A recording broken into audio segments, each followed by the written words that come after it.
So we don't do that stuff. So for a long time, my husband, would kind of get some heat from other people. Like, you're not old school. You're not this, whatever. You know what really gets rid of that is when you go to tournaments and you beat all their guys. Yeah, And it's like, oh my gosh. And we even have comfortable chairs and catering at our parties. Can you clutch my pearls? I can't even believe it.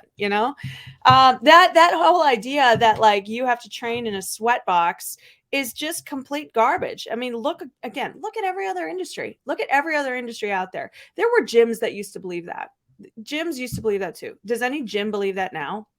Like any successful gym, are they trying to model themselves after Average Joes from Dodgeball? Average Joes. No. Oh, that's a classic. No, I know. I used to work in a place. That wasn't the accepted standard though back in the day. Back in the day, it was. It was the standard was like, nothing. It was just mat and hard training, which was fun because I was, 24 years old and didn't care about anything, and I didn't have a wife and kids, and right, get all the staph infections and ringworm I wanted.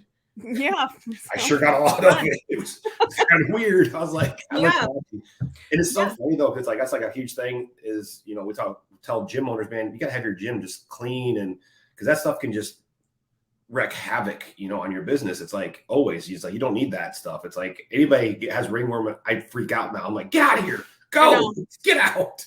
Have you ever seen I saw a guy one time, this is years and years ago, not at our facility. Just a big time asterisk there. I later saw him, but I heard about a guy who had MRSA and had been in the hospital for weeks with MRSA. And he came into the academy with his like bag because he was on an IV. It looked like he had a gunshot wound, this thing. And he like walked in the academy and sat down and watched people train. And we were all just like, when I heard about it afterwards, I was like, they let him in the building. Why? Why are you letting the MRSA guy in the building? Oh, well, because we want to show our support for oh my word. No. I mean, we can support him a lot on Facebook and through text and calling and whatnot, but don't let him in your gym. Don't let him in your gym. But yeah, I agree. I mean, there are things. I've been playing this game lately of let's apply that logic. And taking it from one thing and then like, let's apply that logic elsewhere. And I think about it a lot with stuff like this, like the idea that first off, the ship has sailed. Let's just call it what it is right at the moment.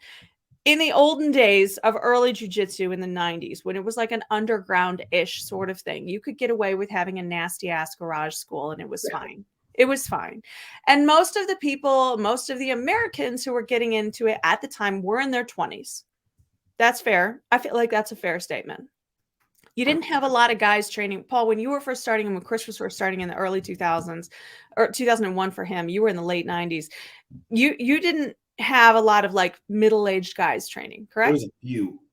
Couple. Like a handful. Like not only a handful, it was probably four. Middle-aged, like they're probably 40. 40s, which is crazy though. One of the funniest things though, they were an anomaly because one of them still trains. He's 68 years old and he's a tough ass. But they were like tough guys to begin with. I remember that school when Chris trained there. And again, like Chris's teachers at that time, there were only 12 people in the entire school. And it was Salo and Shanji Hibero was their academy. And he there was one 40-year-old, but he hung drywall for a living, like with his bare hands. He was like a Chuck Norris of drywall kind of thing. And he would be like, yeah, you just hang it over your ceiling and then you just hold it with one hand and you whatever. Like he was like the strongest man I'd ever seen. And he was a wrestler, and like they were either like wrestler, military, firefighters, superheroes, some sort of Captain America, basically. They were like those kinds of guys. If you were middle-aged training in the 90s, you were that. But like nowadays, what we're trying to do, those guys, let's say this, those guys were tough before they got into jiu-jitsu. They were tough before they got into jiu-jitsu. Fair? Okay. Nowadays, what are we trying to do? We already talked about if you make more money, you can reach more people and help more people. A tough guy like that doesn't necessarily need jiu-jitsu. They like jiu-jitsu, but they don't really need it. Who needs it? The people who need jiu-jitsu are the people who are not naturally tough. The people who are struggling with their mental health, the people who are struggling at school, the people who are struggling just in normal everyday society. They have no outlet. They have no one they can talk to. They don't feel like they get along with anyone. They feel misunderstood. They don't have strong leadership. They don't know what's going on in their life. They're all wishy-washy and all over the place. And they end up having mental health problems and in worst case scenario, do horrible things to themselves. These are the people who need help.